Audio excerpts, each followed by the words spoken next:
got polio at age 10, 1953. It could be from camp, or I was swimming in a creek that gave me the virus within 5 days. I was sick and taken to the hospital called Philadelphia. And I was in the hospital for 6 months. It was a contagious disease, and a lot of children came down with it. I had polio that was called paralytic polio, and it went from my left shoulder to my right and affected my lungs somewhat. And I was in there until February 12th, and I remember I hadn't seen outside for such a long time that they pushed me down into the sunroom, and I was so excited to see a red and green light. I was so excited. And then February 12th is when I came out, on Abraham Lincoln's birthday, and had to go back and forth for checkups. Well, it changed my life because I couldn't run around like I used to. But it didn't affect too much because I was only 10 years old. So I've adjusted to it all these years. That didn't bother me. I didn't have any pains or aches or anything up until I was in the 60s area. So I did everything. I was able to walk. And now slowly there's a polio syndrome that affects you as you get older, because you've been using those good muscles and they're getting worn out. No, I wasn't. There was a boy about 6 houses away. His name was Joseph Grum, and he had polio called Bulbart polio. There's 3 types of polio: Bulbart, paralytic, and I don't recall the last one. So he had Bulbart, which was in his chest. And he did live, but he got over it really quick. He had no problems. So that was the only one that I knew that had polio in my neighborhood. Not in the younger years, like when I was like 20 or 30 years old. I had my children, and I was still able to walk with a heavy limp and a brace on my leg. And I would use 2 canes to get around. It might have slowed me down.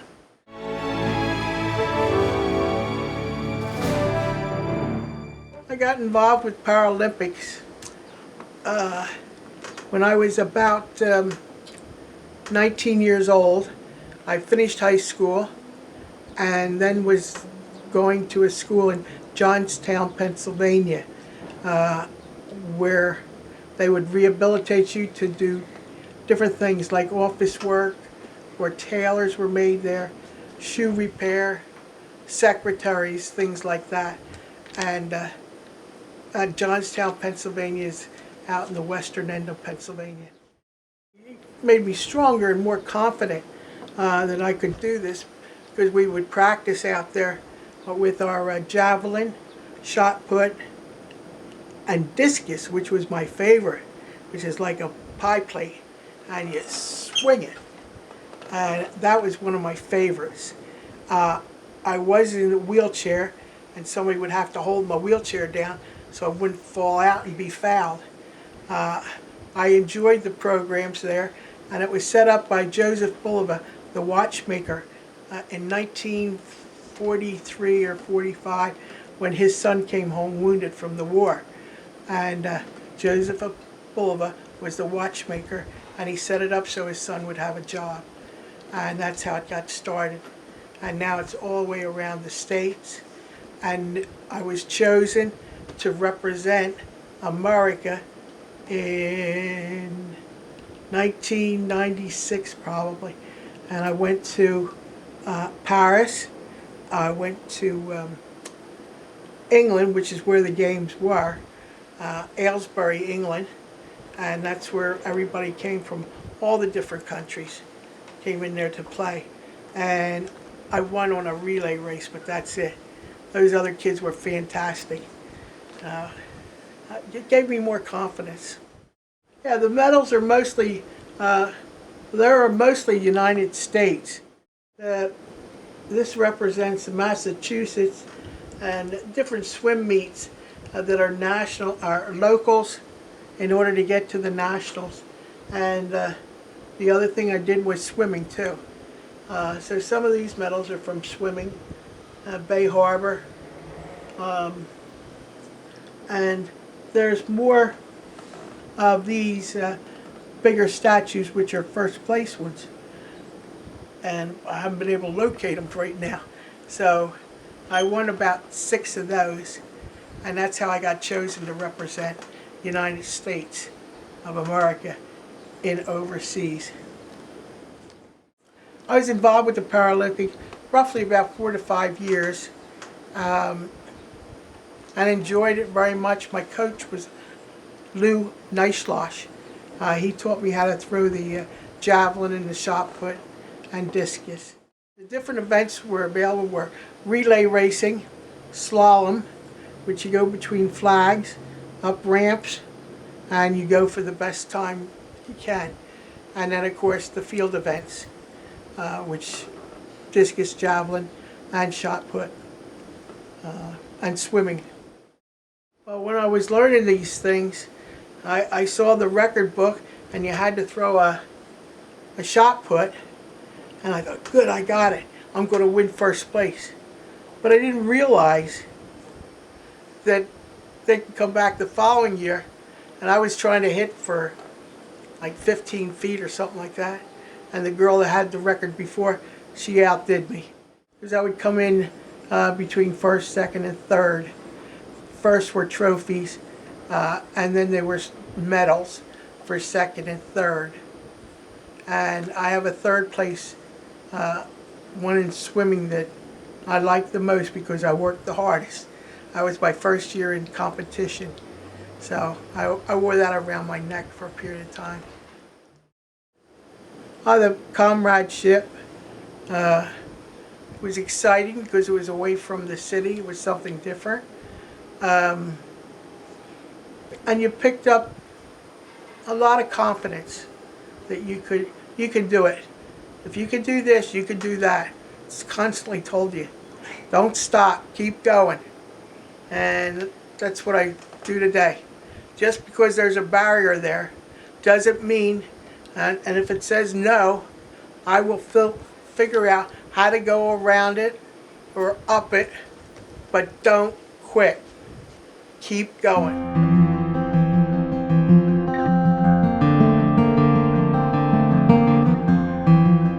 I met Pop out in Johnstown, Pennsylvania. He was studying rewiring amateur motors and stuff. He had a girl, not a girlfriend, but a friendly girl, and her name was Fran, and she was my girlfriend. And I met Leslie at the school, and I must admit, I liked him right away. He had beautiful blue eyes, and I knew. And 3 days later, I wrote to my friend and said, someday I'm going to be Mrs. McCoy. Well, I'm Mrs. McCoy for 46 years. Leslie, Papa, he is deaf, and therefore he doesn't speak. If you become deaf at maybe 8 or 9, you'll be able to talk. But he was so young, he never learned the words to begin with. But that didn't stop Mr. McCoy. Mr. McCoy worked all his life and did all kinds of things, and people ask him to do this or that. He'd say yes, and then come home and read a book to know how to do it. But he very self-confident in himself. Well, the polio did affect somewhat. Mr. McCoy, he didn't like to chastise the boys or anything, so I was mostly the parent that said, hey, you're grounded, you're the one that's got to go to the room. But he was a very good father to the children, and the parenting skills were, I had to be extra cautious. At one time, when the children were only the boys, were only about, 3 or 4 years old, excuse me, 3 or 4 years old, I would have to put a safety belt on it. And people would say, he's no dog. I put that safety belt on him so I can hold it, and he has some freedom to move. And there was my one son, his name was Skip. He's my younger son. He went over he was on the porch, and then he went over the porch. He climbed over, just dangling there. One of the neighbors came, picked him up, and pushed him back in again. He was very active. Both boys were. Yes, it was, because you don't want to take a chance on a child getting polio. It's a virus. It works on the nervous system mostly. No, you didn't take a chance. You got it, which was put out by Dr. Salk in 1954, I believe, was the first kind. I loved being a parent. I had 2 boys. The first boy was Andy. Second boy, I said because it's Skippy. And then about 10 years later, I had a girl, and her name is Allison. So it prolonged my parenting, an extra 10 years, which I enjoyed very much. Still do. Yeah, because, as I said, Leslie was, well, maybe I didn't, but Leslie is deaf. So the children, all 3 of them, they had to learn sign language to talk to their father. And I think it made them stronger. And they're good parents now. Yeah, the children, they all became very caring people for people with a handicap of some type. And my attitude is, if I can't do it, I'll find somebody to help me do it. There's no reason you should hold yourself back. I guess that would be my main message. And to explain my last part is, I have a beautiful granddaughter. She's my first granddaughter. I have 7, but she's my first. And she's graduating from high school, which we are very proud of her. And she's doing well. So I'm sure all the rest of the children will end up in college. For Kira, future in college. I'm proud of school, high school, and ideas she has. I hope she studies well for the future. I love you. Goodbye. And good luck.